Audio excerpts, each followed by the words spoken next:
So hello friends, आप सभी का फिर से एक बार स्वागत है हमारी YouTube channel target online classes में। तो आज की इस लेक्चर में हम लोग पढ़ने वाले हैं केमिस्ट्री। कोची पढ़ने वाला है केमिस्ट्री पढ़ने वाले, यानी साइंस का एक भाग होता है केमिस्ट्री, उसको भी पढ़ने वाला है। और क्या चैप्टर नंबर 1 ये जो है डे नंबर, ये पार्ट नंबर 6 होने वाला है। कितना होने वाला है? 6 होने वाला है। और ये लगभग हमें हिसाब से कल ख़त्म हो जाएगा। और इसमें ज़्यादा नहीं बच गया, यहाँ पर डे नंबर 7 में आपका ख़त्म हो जाएगा। इसमें ज़्यादा नहीं रह गया, केवल दहन के बारे में पढ़ना है। दहन के बारे में पढ़ना, और दहन पढ़कर हम लोग इस चैप्टर को समाप्त कर देंगे। ठीक है, तो चलिए आज की लेक्चर में हम लोग कुछ नया टॉपिक पढ़ने वाले। नया टॉपिक क्या है? यहाँ पर सबसे पहले अगर लाइक नहीं किए हैं तो लाइक करके चैनल को सब्सक्राइब ज़रूर करिएगा। और ये जो वीडियो है लेक्चर शेयर भी कर दीजिएगा अपने दोस्त के पास। यहाँ पर बोलिएगा दोस्त के कि ये एक नया टीचर है जो आपको सिखाने वाला है क्या, रासायनिक अभिक्रिया एवं समीकरण का डे नंबर। अगर आप नहीं देखे हैं शुरू से लेक्चर तो पार्ट 1, पार्ट 2, पार्ट 3 करके है, आप लोग देख सकते हैं। और बहुत बढ़िया से हमने समझाया भी है, और वहाँ से क्वेश्चन भी आएगा आपका। ठीक है, यहाँ पर अगर आपको ये लेक्चर जो है पूरी फुल ख़त्म हो जाता है, समाप्त हो जाता है, क्या हो जाता है? कंप्लीट हो जाता है। यहाँ पर अंग्रेजी हमें कंप्लीटली रूप से कंप्लीट हो जाता है। कंप्लीटली रूप से कंप्लीट हो जाता है। इसका जो है हमने वन शॉट एक लेकर आएगा, हम वन शॉट लेकर आएंगे। वन शॉट एक कराएंगे हम। और वन शॉट में क्या रहेगा? इम्पोर्टेंट क्वेश्चन रहेगा, आपको वन शॉट में हम बताने वाले हैं। और यहाँ पर आपका जो है ऑब्जेक्टिव भी क्लियर हो जाएगा। यहाँ पर ऑब्जेक्टिव जो है आपका, ये चैप्टर जैसे ही समाप्त होगा इसका जो है ऑब्जेक्टिव भी लेकर आ जाएंगे। अब पहले से हम कराए भी हैं ऑब्जेक्टिव, लेकिन फिर से करा देंगे, बाकी अच्छा रहेगा। ठीक है, तो चलिए अब हम लोग टॉपिक की ओर बढ़ते हैं। अगर आप लाइक नहीं किए तो लाइक करके चैनल को सब्सक्राइब कर दीजिएगा। चलिए अब लेक्चर की ओर बढ़ते हैं। इसको नहीं मिटाएंगे, ये वाला ठीक है। चलिए लेक्चर को हम लोग स्टार्ट करेंगे। यहाँ पर 1 मिनट, देखने में अच्छा नहीं लग रहा।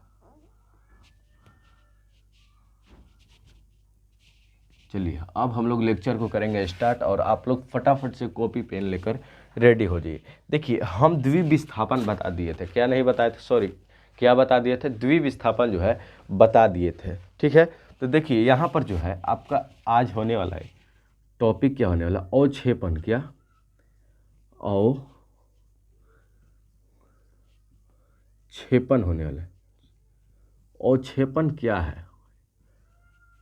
क्या है, ये आपका क्वेश्चन है। अवक्षेपण क्या है, और इसका जो है एक उदाहरण दीजिए। ये आपका क्वेश्चन भी बनता है, और एक उदाहरण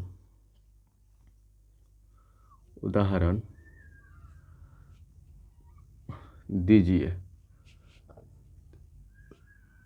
एक उदाहरण भी दीजिए।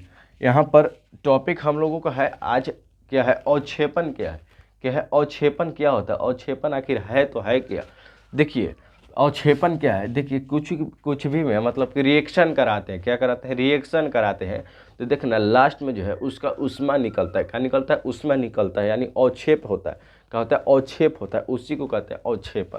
देखिए यहाँ पर जो है, यहाँ पर एक रिएक्शन हम कराते हैं। 1 मिनट, हम एक रिएक्शन कराते हैं।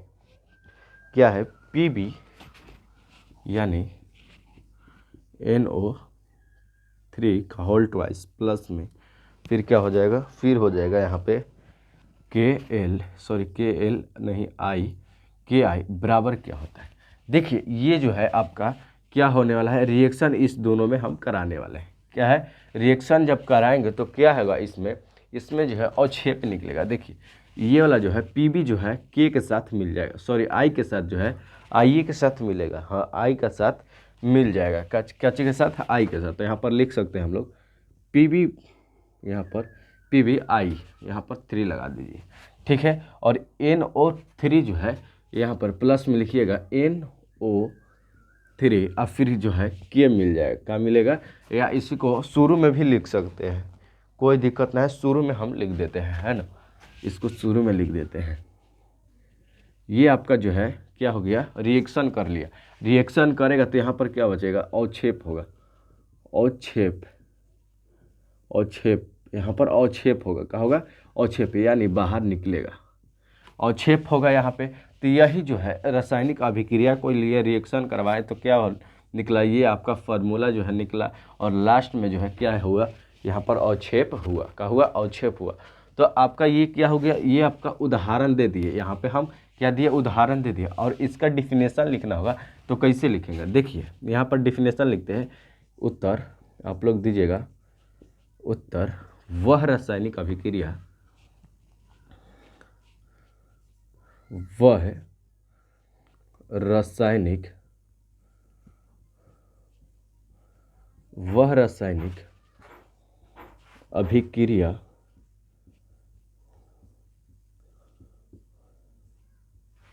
ठीक लिखा रहा है ना, वह रासायनिक अभिक्रिया जिसमें, जिसमें उत्पाद के रूप में, उत्पाद के रूप में, उत्पाद के मतलब आप लोगों को समझा दिए हैं। ई क्या होता है, ई जो है आपका पूरा ई होता है अभिकारक का, हाई होता है उत्पाद, यानी बराबर के इस प्लाटी वाला उत्पाद अभिकारक होता है, और ई बराबर के ई प्लाटी वाला जो होता है दाहिने साइड वाला, ई क्या होता है, उत्पाद होता है, हाई अभिकारक होता है। यहाँ पर लिखेंगे वह रासायनिक अभिक्रिया जिसमें उत्पाद के रूप में उष्मा का, उष्मा, उष्मा का अवक्षेप होता है, क्या होता है, अवक्षेप होता है, होता है, उसे, उसे, उससे हम लोग क्या कहेंगे, उससे हम लोग कहेंगे अवक्षेपण, अवक्षेपण, अवक्षेपण कहते हैं। क्या कहते हैं, देखिए समझिएगा, वह रासायनिक अभिक्रिया, क्या, वह रासायनिक अभिक्रिया क्या है जिसमें उत्पाद के रूप में, उत्पाद के मतलब हाई होता है, ये वाला जो है आपका उत्पाद हो गया, उत्पाद हो गया, हाई वाला जो है आपका अभिकारक हो जाएगा, अभिकारक हो जाएगा। यहाँ पर देखिएगा, वह रासायनिक अभिक्रिया जिसमें उत्पाद के रूप में, क्या के रूप में, उत्पाद के रूप में उष्मा का अवक्षेपण होता है, काची का, उष्मा का जो है बाहर निकलना, यानी अवक्षेपण होता है, उसे क्या कहेंगे, क्या, उष्मा का अवक्षेप होता है, उसे हम लोग कहेंगे अवक्षेप, क्या कहेंगे, अवक्षेपण कहेंगे, क्या कहेंगे, अवक्षेपण कहेंगे। तो यहाँ पर आप लोग इसका जो है डिफिनेशन भी लिख लीजिएगा, ठीक है। आप लोग फटाफट से इसका डिफिनेशन लिखकर और हमें बताइए, इजाज़त दीजिए तो हम आगे बढ़ाएंगे क्वेश्चन को, है ना। चलिए आप लोग फटाफट से स्क्रीनशॉट या नोट कर सकते हैं, ठीक है। चलिए यहाँ पर अब आगे लिखेंगे, यहाँ पर उतार लिए, चलिए आगे लिखिएगा, जस्ट ऐसे ही लिखिएगा, आगा हूँ, ये क्वेश्चन आपका 2 नंबर में बन जाता है, ठीक है। 1 शॉट में ये सब लिखवाएंगे, देखना ना पूरा गर्दा।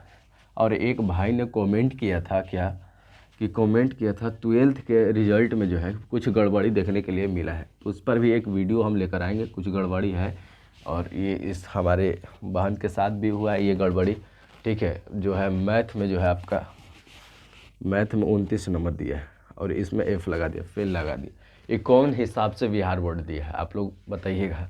और जो है प्रेडिकल में 28 नंबर है, ठीक है।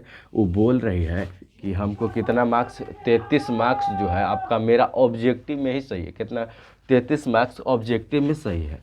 तो यहाँ पर आपका 27 नंबर उसमें दिया गया है, काजी में, थी में दिया गया है, थ्योरी में भी, थ्योरी में दिया है कि नहीं दिया कोई अता पता नहीं है, थ्योरियों में नहीं दिया है, एको मार्क्स नहीं, ये केवल ऑब्जेक्टिव के हमें लगता है क्या किया है, डाल दिया है।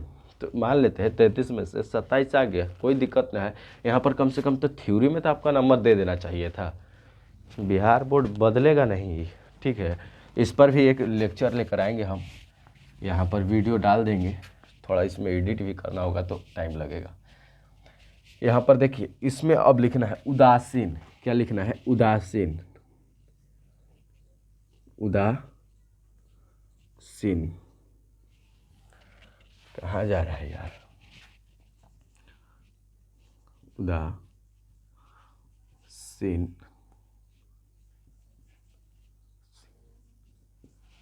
उदासीन, उदासीन या उदासीनीकरण भी कह सकते हैं। क्या कह सकते हैं? उदासीनीकरण हम लिख देते हैं तो सही रहेगा। अरे यार मिटकाएंगे नहीं।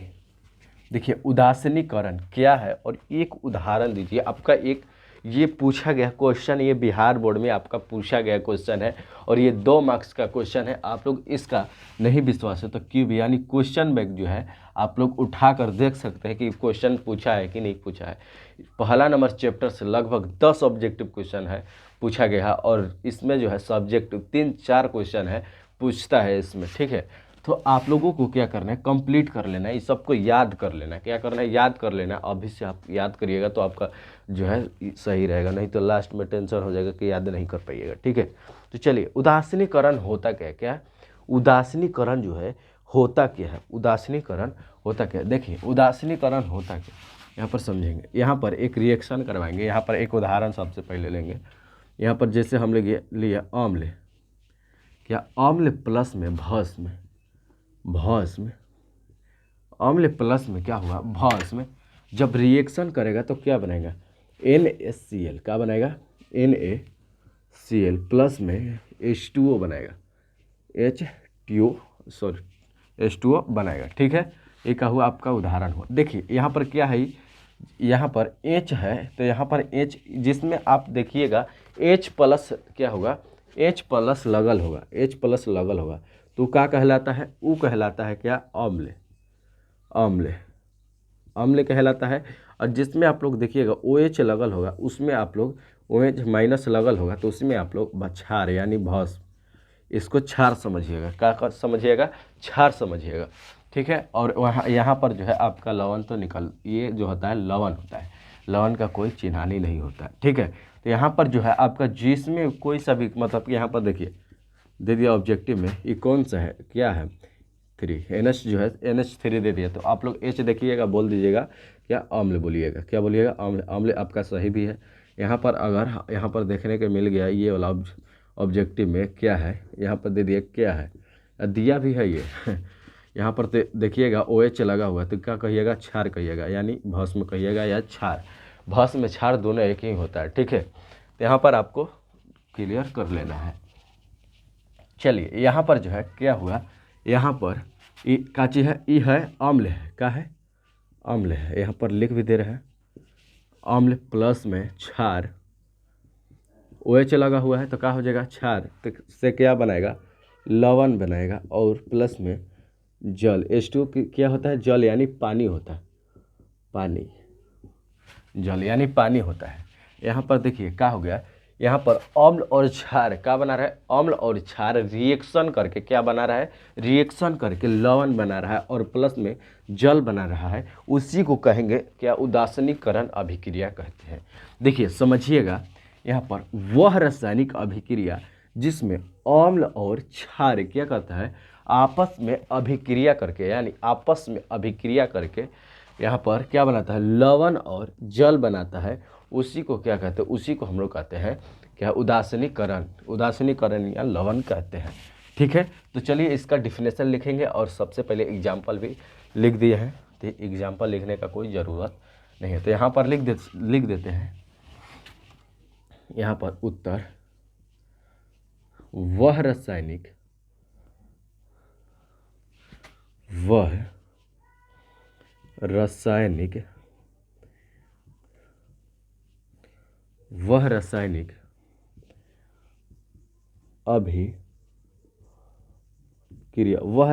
अभिक्रिया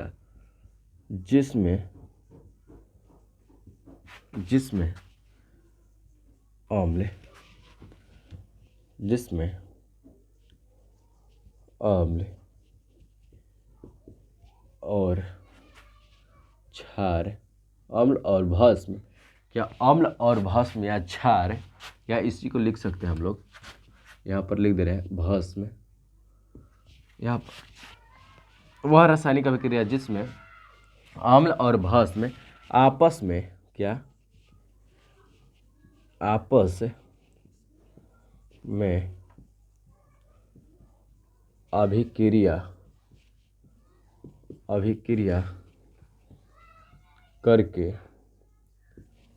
अभिक्रिया करके वह रासायनिक अभिक्रिया जिसमें अम्ल और भस्म आपस में अभिक्रिया करके लवण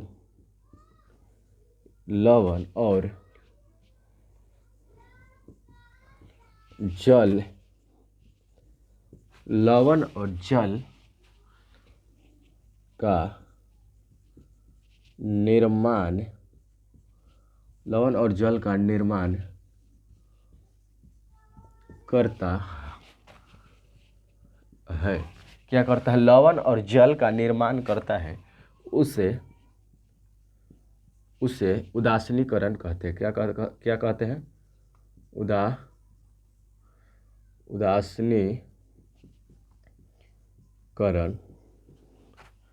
उदासीनीकरण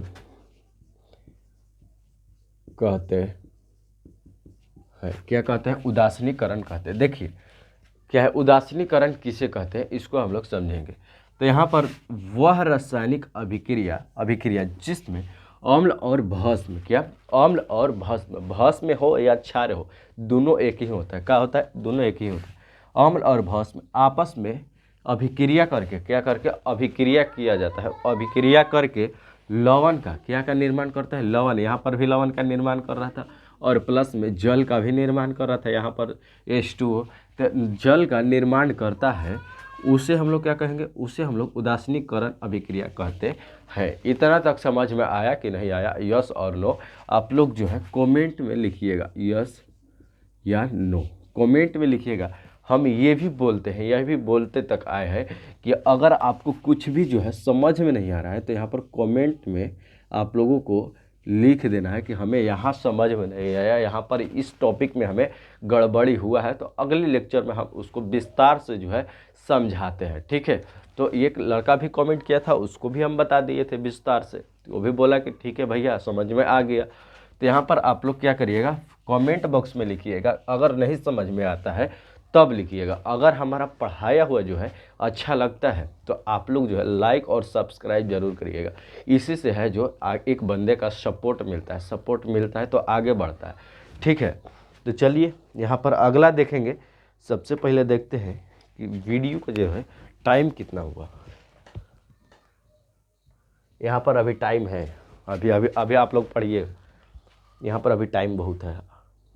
देखिए उदासीनीकरण जो है आप लोग समझिएगा। ठीक है, अब समझेंगे हम लोग दूसरा चीज़, ऑक्सीकरण यानी उपचयन होता क्या है। उपचयन होता क्या है इसको हम लोग अभी समझने वाले हैं। चलिए, ये भी पूछा गया है और ऑक्सीकरण भी पूछा गया है। पूरा लगता है कि इस चैप्टर से क्वेश्चन उठा के पूछ दिया है, तो आप लोग ध्यान में रखिएगा, पूरा चैप्टर जो है इम्पोर्टेंट है। तो यहाँ पर देखिए क्या है,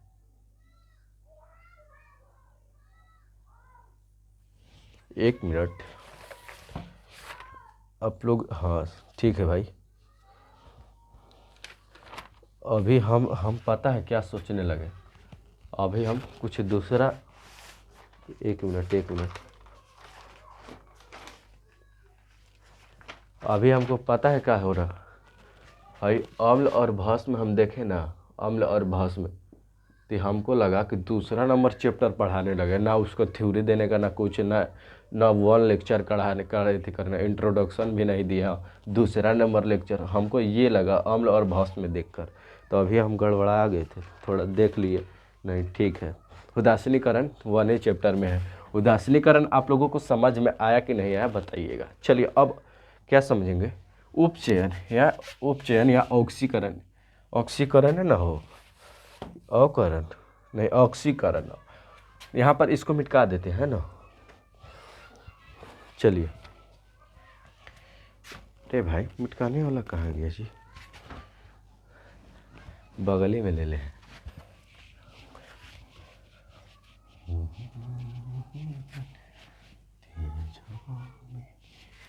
यहाँ पर अब हम लोग समझेंगे ऑक्सीकरण यानी उपचयन होता क्या है। उसको भी, ये भी कुछ सवाल पूछा हुआ था और ये भी जो अभी लिखने वाले हैं वो भी सवाल पूछा गया है। ये सब अगर नहीं विश्वास है तो बोले हैं आप लोग क्वेश्चन बैंक जो है उठाइएगा एकदम एक का क्वेश्चन मिलाइएगा, पूछा गया है कि नहीं पूछा गया। इस सब जो क्वेश्चन बैंक में है यहाँ पर भी वही पढ़ाते हैं और कुछ सिलेबस से भी पढ़ाते हैं। तो चलिए यहाँ पर क्या है, चलिए आगे बढ़ते हैं। ऑक्सीकरण था, क्या था? ऑक्सीकरण। थोड़ा सा रुकिएगा आप लोग, 1 मिनट, 1 मिनट भी नहीं, इंक थोड़ा डाल लेते हैं।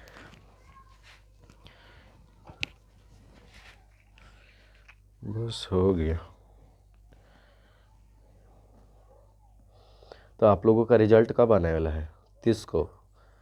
रिजल्ट आपका 30 का आएगा। क्या है कि 28 को तो आएगा नहीं, क्योंकि आज भी टॉपर इंटरव्यू है, आज भी वेरिफिकेशन इंटरव्यू हो रहा है, ठीक है। तो संभावना है 28, सॉरी यहाँ पर 29 तक, 29 नहीं, 29 को तो संडे हो जाए, यहाँ पर 30 तक आ जाएगा आपका। 30 तक रिजल्ट जो है, रिजल्ट सही लिखा हुआ है ना, रिजल्ट जो है संभावना है कि आ जाएगा, ठीक है, 30 तक। नहीं तो 31 मार्च के फिर देखिएगा गूगल पर सर्च करके। चलिए यहाँ पर जो है उदासीनीकरण हम लोग समझेंगे।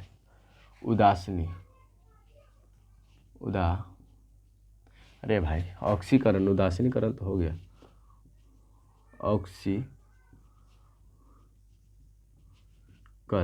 ऑक्सीकरण या इसी को कहते हैं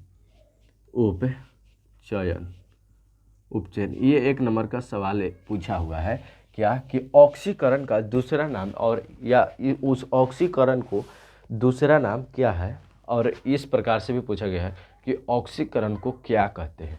ऑक्सीकरण को क्या कहते हैं? तो उपचयन कहते हैं, यानी उपचयन कहते हैं, ठीक है। तो यहाँ पर इसका डिफिनेशन या सबसे पहले एग्जाम्पल समझेंगे आखिर ऑक्सीकरण होता क्या है। देखिए एग्जाम्पल हम एगो देखेंगे, जैसे में M मैग्नीशियम को लिए और O2 के लिए, यहाँ पर इसका अभिक्रिया कराएंगे। तो अभिक्रिया कराएंगे तो क्या बनेगा? 2, यहाँ पर Mg, फिर क्या बनेगा? O, MgO बनेगा। अब फिर यहाँ पर 2 है तो 2 बनेगा। फिर यहाँ पर जो है, यहाँ पर कितना बनेगा? 2 बनेगा। तो यहाँ पर भी 2 हो जाएगा। संतुलित हम कर दिए, या संतुलित नहीं भी करेंगे तो यहाँ पर ठीक ठाक है अभी फ़िलहाल के लिए, ठीक है। तो क्या बनाया? MgO बनाया। क्या बनाया? अभिक्रिया करके MgO बनाया। हम क्या देख रहे हैं कि ऑक्सीजन जो है, ऑक्सीजन केकरे संगे जुड़ गया? क्या है? Mg के साथ जुड़ गया। तो यानी ऑक्सीजन का इसमें जुड़ना क्या कहलाता है? ऑक्सीजन का किसी भी अभिक्रिया में जुड़ना ही क्या कहलाता है? ऑक्सीकरण। और यहाँ पर हाइड्रोजन जो रहेगा, हाइड्रोजन का जो है ह्रास होगा, क्या कमी होगा। यहाँ पर ऑक्सीजन का वृद्धि होगा। क्या होगा? वृद्धि होगा। उसे हम लोग क्या कहेंगे? उसे हम लोग कहेंगे ऑक्सीकरण कहेंगे। देखिए ऑक्सीजन जो है क्या हुआ? वृद्धि हुआ। तो यानी इसमें जुड़ गया, उसी को कहते हैं ऑक्सीकरण कहते हैं, ठीक है। तो यहाँ पर देखिए डिफिनेशन क्या लिखेंगे, यहाँ पर वह रासायनिक अभिक्रिया, इस सब में लिखेंगे वह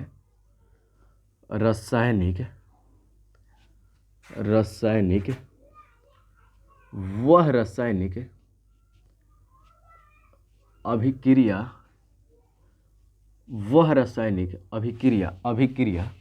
जिसमें वह रासायनिक अभिक्रिया जिसमें ऑक्सीजन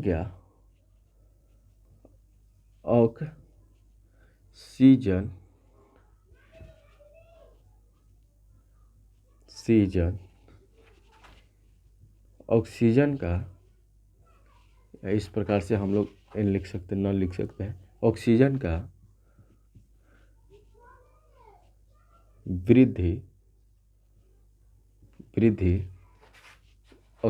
वृद्धि और हाइड्रोजन का ह्रास हो। हाइड्रोजन जल्दी लिख रहे हैं। हाइड्रोजन का ह्रास या कमी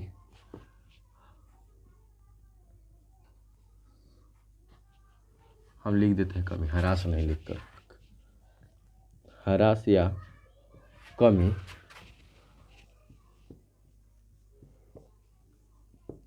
होता है। उसे देखिए क्या है? वह रासायनिक अभिक्रिया जिसमें ऑक्सीजन ऑक्सीजन का वृद्धि और हाइड्रोजन का कमी होता है उसे ऑक्सीकरण कहते हैं। क्या कहते हैं? ऑक्सीकरण कहते हैं। ऑक्सीकरण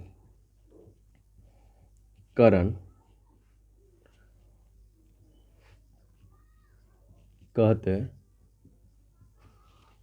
ऑक्सीकरण कहते हैं वह रासायनिक अभिक्रिया, यहाँ पर ऑक्सीकरण या उपचयन इसी को बोलते हैं, उपचयन भी बोलते हैं, है ना। यहाँ पर वह रासायनिक अभिक्रिया, क्या वह रासायनिक अभिक्रिया जिसमें ऑक्सीजन का क्या हो रहा है? वृद्धि हो रहा है। क्या हो रहा है? जुड़ रहा है। क्या हो रहा है? जुड़ रहा है। तो यहाँ पर ऑक्सीजन का जुड़ना या वृद्धि होना और हाइड्रोजन का कमी होना, उसे ही क्या कहते हैं? ऑक्सीकरण कहते हैं। क्या कहते हैं? ऑक्सीकरण कहते हैं या उपचयन कहते हैं। क्या कहते हैं? उपचयन कहते हैं। ठीक है, इतना तक समझ में आया कि नहीं आप लोग कमेंट बॉक्स में लिखिएगा। हम सोच रहे अब अगली लेक्चर जो है यहाँ से यहाँ पर, तो आप लोगों को एक उदाहरण दे दिए, जैसे में उसी वाला का लिख लीजिए। जैसे में यहाँ पर जैसे में लिखिएगा Mg प्लस में O2 क्या बनेगा? MgO बनेगा। क्या बनेगा? MgO बनेगा। तो आप लोगों जैसे में इसको लिख लीजिएगा। ठीक है, तो चलिए, अगर आपको कुछ नहीं समझ में आया है तो कमेंट बॉक्स में लिखिएगा। अगर कुछ समझ में आया है तो लाइक करके, यहाँ पर लाइक करके चैनल को जो है सब्सक्राइब जरूर करिएगा और ये वीडियो शेयर भी कर दीजिएगा अपने दोस्त के पास। ठीक है, तो अगले वीडियो में मिलते हैं, तब तक के लिए जय हिंद, वंदे मातरम।